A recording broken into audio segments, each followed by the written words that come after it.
Welcome in Tilco Advisors. We empower construction material manufacturers with cutting-edge digital solutions. And now, welcome to our podcast, where we share insights from the world of smart construction technologies. Today, we're tearing through some really complex regulatory documents, all thanks to the sources you shared with us, specifically these comprehensive expert reports from the Surpass Consortium. We want to give you an actionable plan. That's right. We are deep diving into the digital product passport today, specifically how to prepare for its implementation under the EU's Ecodesign for Sustainable Products Regulation, or the ESPR. So for businesses listening, the question isn't if this is happening anymore. Not at all. It's how you adapt your systems and processes, starting now. The DPP is, well, it's far more than a simple digital label. It's meant to be the master file. The central hub. Exactly, the central dynamic information hub for the circular economy. It'll track everything from, product composition and environmental footprint to repair and disassembly instructions. So if a product's life cycle is a story, the DPP is basically its full, verifiable autobiography. That's a great way to put it. The core goals here are to support genuinely sustainable products, enable that full circular transition, and, maybe most importantly, help customers make sustainable choices that are actually backed by data. And this source material is fascinating because it's not just theory. The Surpass Consortium, they identified 100 crucial factors. Oh, the DBOCs. Drivers, barriers, opportunities, and challenges, yeah. And from that, they came up with 67 clear recommendations. And this is all based on intense Delphi expert studies. So they literally asked the people who will have to build this system what they're worried about. Exactly. And that leads us to, I think, the most critical initial finding for any business out there. Yeah.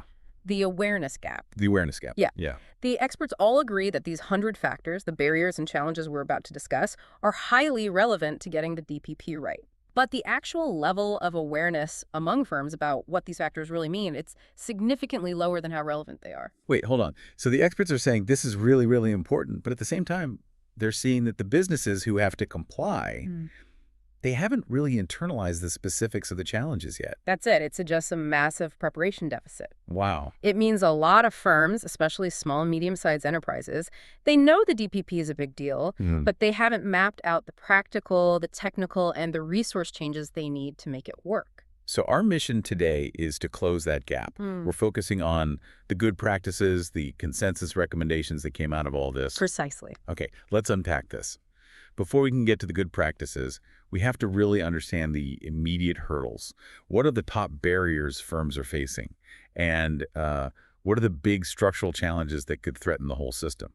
The main barriers really fall into three buckets: knowledge, resources, and regulation. And first, the lack of knowledge is just paramount. Okay. It's not just a general lack of awareness about the latest regulatory developments.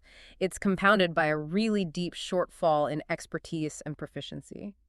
And the report is specific about what kind of skills are missing, isn't it? It's not just, we need more IT people. No, not at all. It's very specific. This lack of proficiency is really acute in areas like data literacy, but especially in complex technical fields like semantic web technologies. Okay, semantic web. Break that down for us. So the DPP system requires data that can be understood and linked across different platforms, different industries, automatically. That's what semantic standards do. So if firms lack the internal skills to handle that kind of complex linked data, the interoperability of the whole system is pretty much compromised from day one. And that all costs money. If you have a knowledge gap, you have to hire or train or outsource. Which I guess brings us to the resource barrier. Naturally. Higher costs and limited financial resources, that ranks very highly. Firms need capital not just for the initial IT systems and the data carriers. Like QR codes or NFC tags. Right.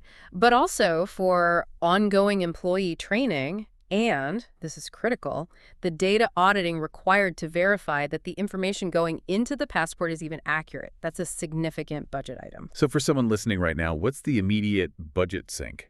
Is it buying the software, or is it the people you need to train and to audit the data? Well, it's multifaceted, but based on the consensus, the auditing and integration part is the one that gets underestimated. Buying a basic system is one thing. Right. But making sure that the data being uploaded from, say, 5 different sites across your supply chain is accurate, verified, and semantically compliant with EU rules, that's where the real operational cost is. And I'm guessing that complexity doesn't just stop at the EU border. Not at all. Missing data from international actors outside the EU is a massive concern. So many industries rely on global supply chains. Just think of major components like batteries or critical raw materials sourced outside the bloc. So how does that work? The framework for cooperation and data sharing. It's incredibly unclear. If you can't get the full composition data from your international vendor, your DPP just can't be complete. It's a huge blind spot. You mentioned data integrity as a systemic challenge, and this is where it gets really interesting, I think, because we've had bad data. The whole point of the DPP, truth and transparency, is gone. So what are the big data risks here? The top challenges all revolve around trust and security. At the very top is ensuring robust security protocols and data protection. If your sensitive supply chain data, which is often competitive intelligence, gets exposed, the whole system fails. And tied to that is the trustworthiness of the data itself. Exactly. Lacking trustworthy data and being dependent on other actors in your value chain, you are only as secure and as trustworthy as the weakest link in your supply chain that's providing that information. That dependency is so tricky. So you could do everything right internally, but if a tier 2 supplier provides, junk data, your entire passport is compromised. That's it. And the foundational challenge under all of this is achieving interoperability. Getting the data models and IT systems across an entire industry to talk to each other. The DPP is only useful if data can flow seamlessly from one firm's ERP system to another firm's recycling tool, even if they speak different technical languages. Speaking of, internal resistance, Yeah. the Swords had a great little anecdote about cultural resistance in one sector. Yeah. Tell us about that textiles finding. Oh, it's a perfect illustration of the human barriers. The textile sector, they're often under huge operational stress dealing with reduced workforces. So their plan to meet the ESPR requirements is often just to jam the new data into the exact same legacy tools and structures they already have. So trying to fit a square peg in a round hole. It's a classic case of path dependency. This refusal or, inability to adopt new modern digital systems is a concrete barrier. You just can't force 21st century data requirements into 20th century spreadsheet logic. It won't work. That makes perfect sense. They're trying to solve a complex systems problem with a simple compliance mindset. Okay, so if we accept these challenges, the knowledge gaps, the cost, the resistance to change, what are the consensus recommendations? What are the actionable steps for businesses and for the IT firms building these solutions? For businesses, the experts came up with 5 key actionable steps. We can sort of group them into 2 phases, internal control and then external action. Okay, let's start with internal control. What's first? Security and mapping. First, you have to implement data security and privacy measures. Secure your data before you do anything else.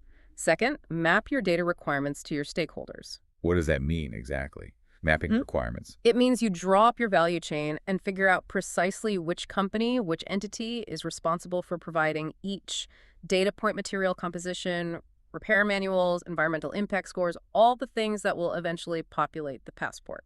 That data mapping exercise sounds brutal, especially for firms with complex international sourcing. It's the foundation, though. You have to do it. And once you have that structure in place, then you can move to external action. Third, deploy pilot projects. Okay. You cannot just flip a switch on a system this complex. Firms need to test the data flows, the IT architecture, the processes, do it all in a controlled environment with a few willing suppliers before you even think about rolling it out company-wide. Pilots are classic risk reduction. Makes sense. What are the last 2 actions? So, R604, improve your sustainability practices. The DPP forces transparency, so firms should use this regulatory push to genuinely review and improve their environmental responsibility. It's an opportunity, not just a mandate. Right. And finally, R605, engage and share data with the customer. This ties the whole compliance piece directly back to a commercial opportunity. Let your customers make informed decisions. This need for collaboration just keeps coming up, especially since we saw how dependency on suppliers can be a failure point. Absolutely. Beyond those 5 steps, there's a really strong consensus point. Businesses must foster collaboration with supply chain partners, with industry associations, with technology providers. If you work in a silo, your DPP integration will fail because the data chain will be broken. It's that simple. Okay, let's pivot to the people who are actually creating the solutions. Yeah. What advice did the experts agree on for the IT firms building these new DPP platforms? Yeah. That have to make this transition as seamless as possible for their clients. For IT firms, the focus is really split between usability and trust. On the usability side, the top recommendation is R701. Design user-friendly platforms and interfaces. Make it easy. Facilitate low-effort adoption. If the tool is clumsy or difficult, that resistance we saw in the textile sector will just spread everywhere. And on the trust side. R702 just reinforces the foundation. Prioritize robust data privacy and security measures. No company is going to upload its supply chain secrets into a platform that feels unsafe. But there's also a vital recommendation for market health, R704. Avoid vendor lock-in. Why is avoiding lock-in so important right now in this early stage? Because the DPP is a dynamic, evolving standard. The exact requirements, the data fields, the interoperability protocols, they're still being finalized. If a business commits to a system today that locks them into some proprietary data model, they risk a huge, costly mess when new standards emerge or when they need to connect with the competitor's system. Flexibility is everything. It sounds like IT providers need to be designing platforms that are easy to use, secure, and built for a world where the standards are still shifting under their feet. Precisely.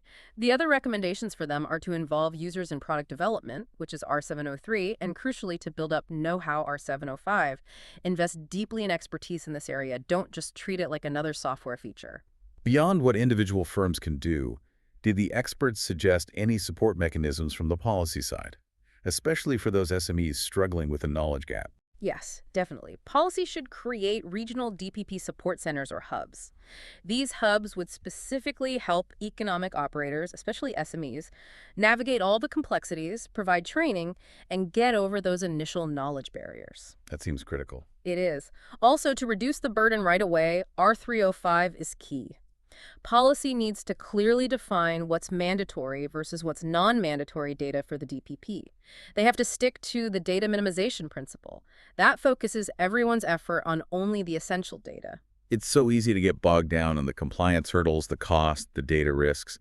But the data shows there are huge opportunities here, too. Yeah. What's the ultimate payoff for businesses that get this right?